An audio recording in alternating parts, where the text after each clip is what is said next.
ಸರ್ಕಾರಿ ವಸತಿ ಶಾಲೆಯ ಜಾಗ ಕಬಳಿಸಲು ಯತ್ನ ಮಾಡಿದ್ದಾರೆ. 10 ವರ್ಷಗಳಿಂದ ಪಾಳು ಬಿದ್ದಿರುವ ವಸತಿ ನಿಲಯ.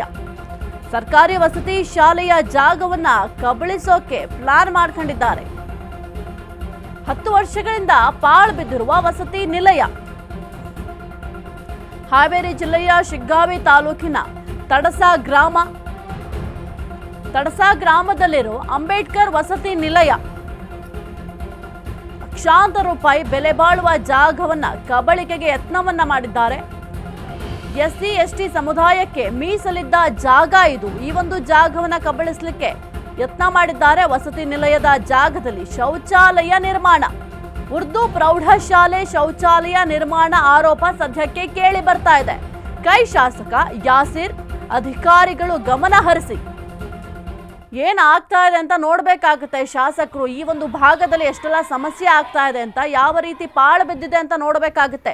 ಸರ್ಕಾರದಿಂದ ಅಷ್ಟೆಲ್ಲ ಅನುದಾನ ಕೊಡ್ತಾರಲ್ಲ, ಆ ಒಂದು ಅನುದಾನದ ದುಡ್ಡು ಏನಾಗುತ್ತೆ, ಎಲ್ಲಿ ಹೋಗ್ತಾ ಇದೆ ಅಂತ ಗೊತ್ತಾಗ್ತಾ ಇಲ್ಲ. ಅಭಿವೃದ್ಧಿ ಕೆಲಸಗಳನ್ನ ಮಾಡ್ತಾ ಇಲ್ಲ.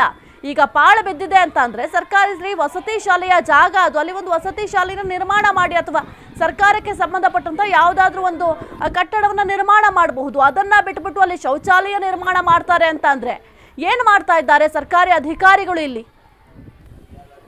ಒಂದು 20-26 ವರ್ಷ ಆಯಿತು ಇಲ್ಲಿ. ಸುಮಾರು ಅಲ್ಲಿ ಇದ್ದಾಗ ನಾವು ಕೂಡ ಇದು ಹಾಸ್ಟೆಲಲ್ಲಿ ಕಲ್ತಿದ್ವಿ. ಸೊ 2008ರಲ್ಲಿ ಇದು 2007-8ರಲ್ಲಿ ಇದು ಹಾಸ್ಟೆಲ್ ಸ್ಟಾರ್ಟ್ ಇತ್ತು.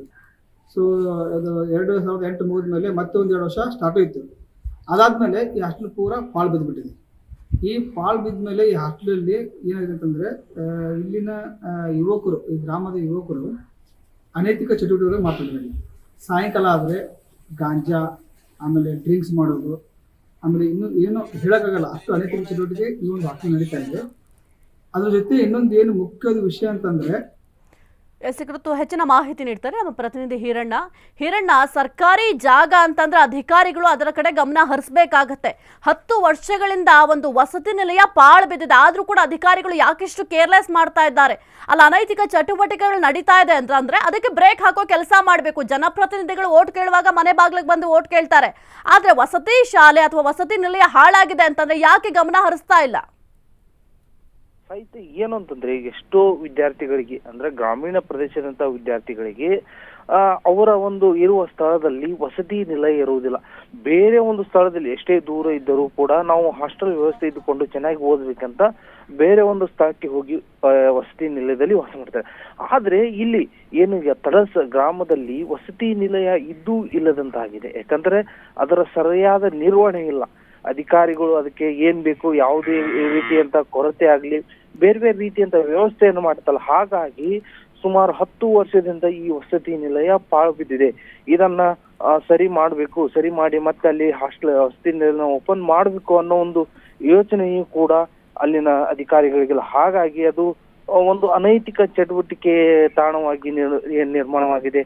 ಅಲ್ಲಿ ರಾತ್ರಿ ಆದ್ರೆ ಸಾಕು ಕುಡುಕರ ಹಾವಳಿ ಆಗ್ಬಿಡುತ್ತೆ. ಆಮೇಲೆ ಪುಂಡ ಪೋಖರಿ ಕೂಡ ಅಲ್ಲಿ ಅಡ್ಡೆಯನ್ನು ಮಾಡಿಕೊಂಡಿರ್ತಾರೆ. ಹೀಗೆ ಹಲವಾರು ರೀತಿಯಲ್ಲಿ ಇದು ಉಪಯೋಗಕ್ಕೆ ಯಾವುದಕ್ಕೂ ಉಪಯೋಗಕ್ಕೆ ಬರ್ತಾ ಇಲ್ಲ.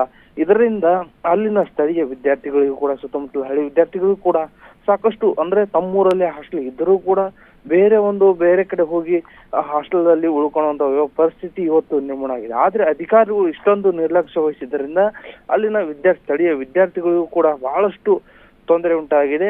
ಇನ್ನಾದರೂ ಅದು, ಯಾಕಂದ್ರೆ ಬಿಲ್ಡಿಂಗ್ ಮಾತ್ರ ಹಾಳಾಗಿಲ್ಲ, ಇನ್ನಾದರೂ ಸಂಬಂಧಪಟ್ಟ ಅಧಿಕಾರಿಗಳು ಅದನ್ನ ಸರಿಯಾಗಿ ಸ್ವಚ್ಛತೆಗೊಳಿಸಿ ಅದನ್ನ ರೀಓಪನ್ ಮಾಡ್ಬೇಕನ್ನೋದು ಕೂಡ ಈಗಾಗಲೇ ನಮ್ಮ ಒಂದು ಆಶೆ ಆಗಿದೆ.